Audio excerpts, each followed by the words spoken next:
Guys, I have a question I want to pose to the panel here. Kind of, well, you'll see it. What team has surprised you the most so far?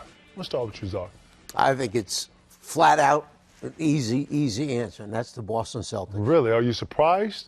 I am surprised because, first of all, they changed 4 to 5 starters, and they added all the new pieces to the roster. Right. Then they have the horrendous injury in game number 1, 5 minutes into the game. Right. You're starting 2 very, very young guys in Brown and Tatum.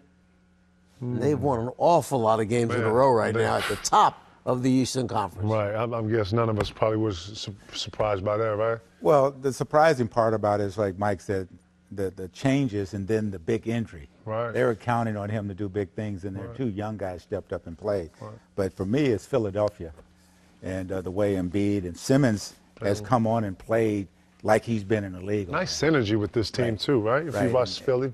And they got Covington making threes. That's new money. Right. About to get paid, and they play hard, and they got confidence. And Embiid gives them confidence, and Simmons. Now, when Embiid is on the bench, they still have somebody that can lead him. Even though he's not a great shooter, he's a great leader, ball handler, dribbler, and all that.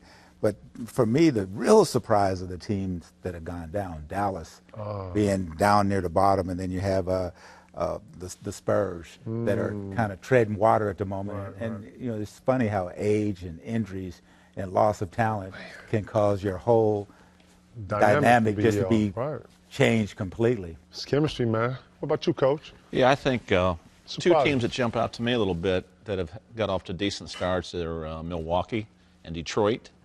They've shown to be really competitive against some good teams. Yeah. Impressed with Boston.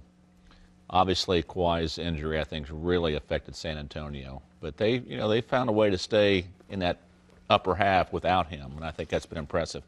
On the flip side, I think everybody's disappointed with the starts of both Oklahoma City and Cleveland. But I do think they'll end up getting it going here mid-December on through the second half of the season. I think the same thing. I would say my biggest surprise would follow Philly and Boston, actually. I didn't think that, not knowing Embiid's ableness to play and how long he can sustain that play with minutes and all these other things that come into play. I wasn't sure on Ben Simmons. They have a synergy around the team that is a connective energy when you watch them play. It's so very inviting. But I didn't know if they was going to be able to put that together so soon. But it's great to watch, and it's beautiful basketball. Shouts to the city of Philly in the process. I want to go back to EJ on this. EJ, back to you, man.